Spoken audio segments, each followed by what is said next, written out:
Good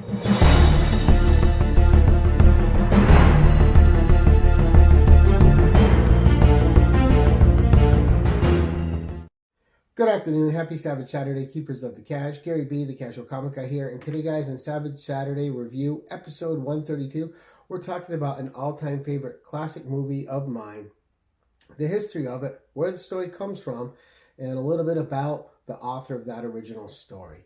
I am, of course, if you can't tell by my surroundings, talking about the 1982 classic, John Carpenter's The Thing. Now, this movie was not a critical success when it came out, but it went on to get its own cult status and following, and it's probably one of the most viewed movies on YouTube for YouTube reactions, and they're a lot of fun. A lot of people watch this for the first time. This movie is highly regarded as a cult classic, and it's a movie that I watch far too often. At least once, twice, 3 times a week. I do watch this constantly. But having seen this film when I first watched it made me wonder about the story. But first, it made me wonder about the original film because this was supposedly a remake. So the first thing I did was go back and get the 1951, The Thing from Another Planet, and watch that. And then from watching that, I went back and I read the original story. And we're going to talk a little bit about that before we continue forward, because this is just about the history of The Thing and where this story came from, how it's developed on throughout time. So back in 1938, Who Goes There was published. It was a science fiction horror novella by John W. Campbell, but he was under the pen name of Don A. Stewart at the time of publishing this. That's what he published it under. Now, he had tried to publish it in a magazine called The Argosy. It didn't go, and he ended up becoming editor of Astounding Science Fiction magazine in 1937. And he figured, what better way to introduce his story to people than in a magazine that he is the editor of? So its first print in prose form was in Astounding Science Fiction in 1938, and billed as The Thing from Another World in other publications, but in his publication, it was Who Goes There. So it went under a couple different titles at the time, which is very interesting to me. But from there, it had an extended 14-chapter version, which was included in a collection called The Best of John W. Campbell, and a collection of science fiction horror called Who Goes There, of course using the main title of this story and including a few other stories of his as well within that publication. And then it was also printed in the Science Fiction Hall of Fame Volume 2. So this book, this story was already seeing many prints, and it was already really popular. It was already being touted as one of the best science fiction horror stories ever written, and the accolades were being heaped upon it. Now, as editor of Astounding Science Fiction magazine, John W. Campbell stayed there from 1937 to the year of his death in 1971. And he didn't write anymore after he became editor there, and just fulfilled his time with full-time editorial duties and taking care of the magazine. He'd even launched another magazine. He was a very busy man. But this one story will always define him to me. It's the story that has stood the test of time over anything else that he's written. And it's one that still captures people's imaginations to this day. So in 2019, we got yet another version of it, and it's my favorite version. So this was called Frozen Hell. All right, and this is just a beautiful cover. And inside, we have incredible artwork by Bob Eggleton, and I'll show you some of that as well for the other things I'm showing you over there. But this is just beautiful, and it was found an early manuscript in a desk drawer in 2 manila envelopes, and at the Houghton Library at Harvard.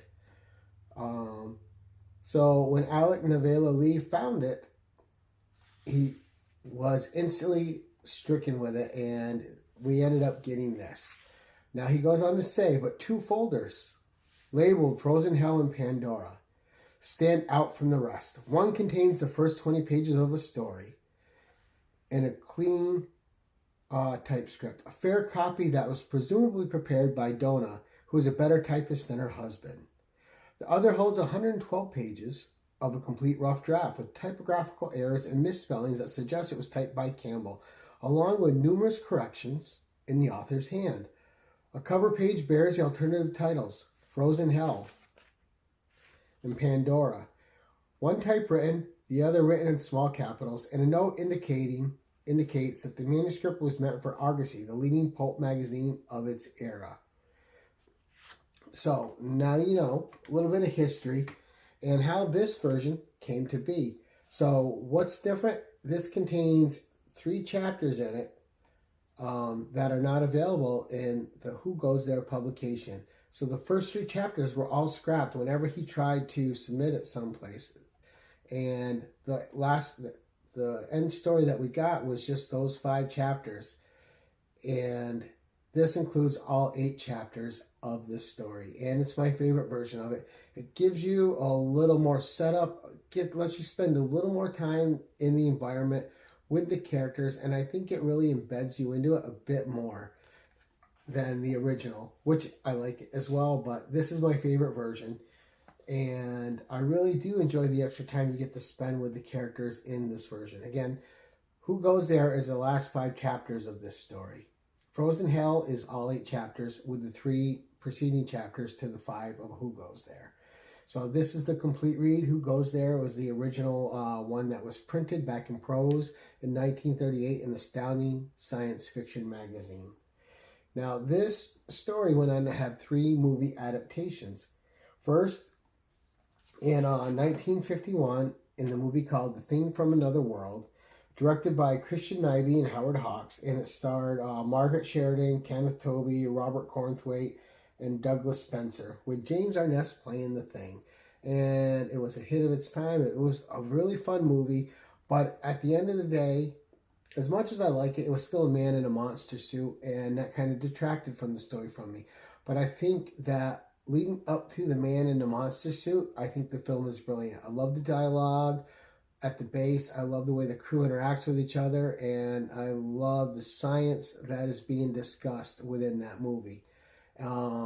It does go a bit off the rails to me for me once it's just a guy in a monster suit, especially probably spoiled a little bit because I saw John Carpenter's version first, and it was such a novelty to have a creature that you never knew exactly what its original form was or how it looked, and it was just always imitating something else, and that had its own type of terror to go with it, where a guy in a monster suit that's looking kind of Frankensteinian doesn't.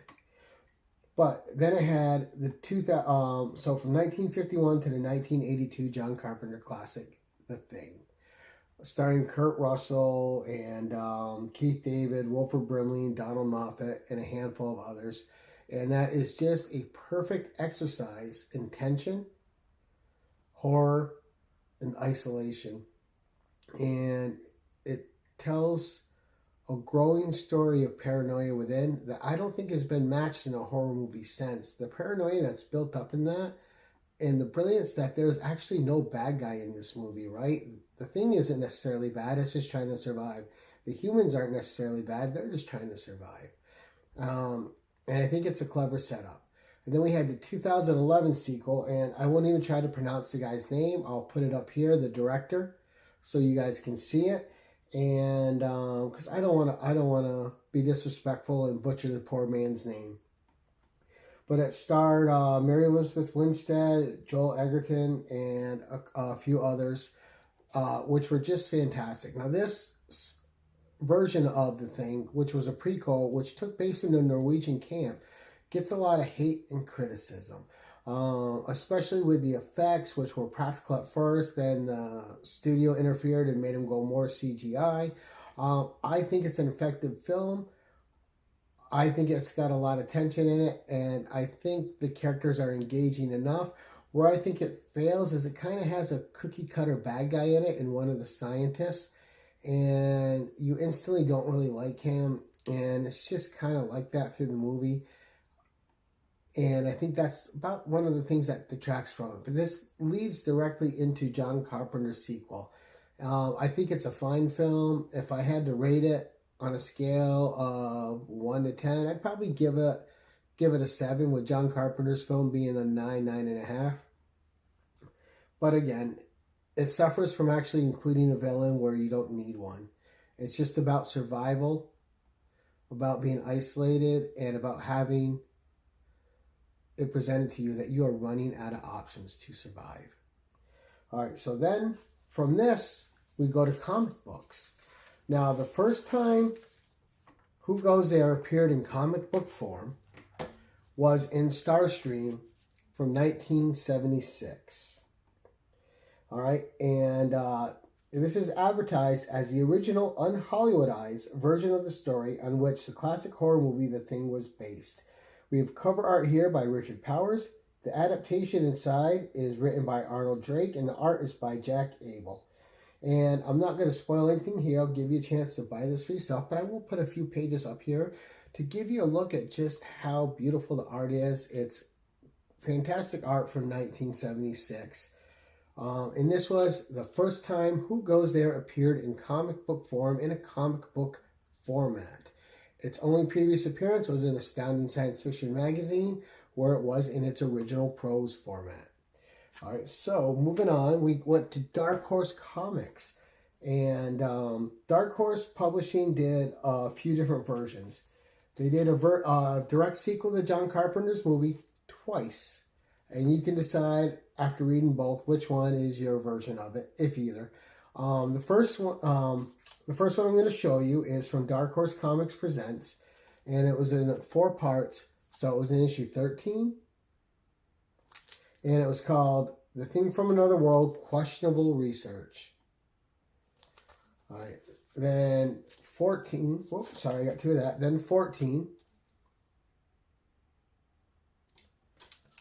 15, which has actual artwork for that story on it, which is gorgeous. And then the story concluded in issue 16. Great Predator cover there. And then another one I'm going to show you is The Thing from Another World. This was also touted as a direct sequel to the John Carpenter film. So again, great art. And John Higgins art on the inside. And 2 of 2. And then they had 3 other series that went on, which I'm still tracking down. And that is The Thing from Another World, Climate of Fear. The Thing from Another World, Eternal Vows. And The Thing, The Northman. Now, those are the comic book appearances of this story. And just absolutely great that I've had the privilege to read a couple of them and own a couple. The other ones are really hard to find. They weren't a lot printed, and it's hard to get your hands on. So little by little, I put them together. Now, it also had video and board games. So The Thing had a video game in 2002. And this was another one that was touted as a sequel to the John Carpenter movie. So now we got 3 different sequels to the movie. All right, this was a squad-based third-person shooter survival horror video game developed by Computer Artworks and co-published by Vivendi Universal Games and the Black Label Games label in Konami. It was available on Microsoft Windows, PlayStation 2, and Xbox. And this game was set as a sequel to John Carpenter's The Thing. Then we had 2 board games were also made. The Thing, the board game, by Pendragon Game Studio, which was a Kickstarter campaign. And it had add-on sets that were available that included miniatures. It had an alien set, 2 character sets, and a Norwegian outpost set. And it was for 1 to 8 players. All right, and then more recently, we had The Thing, Infection at Outpost 31. This was published by Mondo Games, The Op, and Project Raygun collectively. And I haven't yet to play this one either, but it's a beautiful game. Again, it has little figures in it, and it's strategy. And this one, I believe, is 4 to 8 players. And now it's being touted around in Hollywood that John Carpenter's in talks with Blumhouse Entertainment to bring another the Thing movie to the screens. But that's our video for today. I just want to give you a brief history on the Thing, even with some toys, right? And just a little bit of a structure on where all this came from and the rabbit hole it creates when you see one movie and you start delving down the history of this story and what's kept it alive for so long. Because no matter how it's told, the base things about it are isolation and a threat from another world, the threat of the environment, and man's will to survive against an alien creature's will to survive. And it's a standoff. And you're never sure of the outcome, which is absolutely fantastic. But that's it for this week, guys. Let me know what you think of this little bit of history on The Thing. John W. Campbell's Who Goes There? Frozen Hell, whatever you're going to call it right now. But fantastic story. A pleasure to talk about and a pleasure to share with all of you out there. Thank you all for watching, and until next time, keep it casual.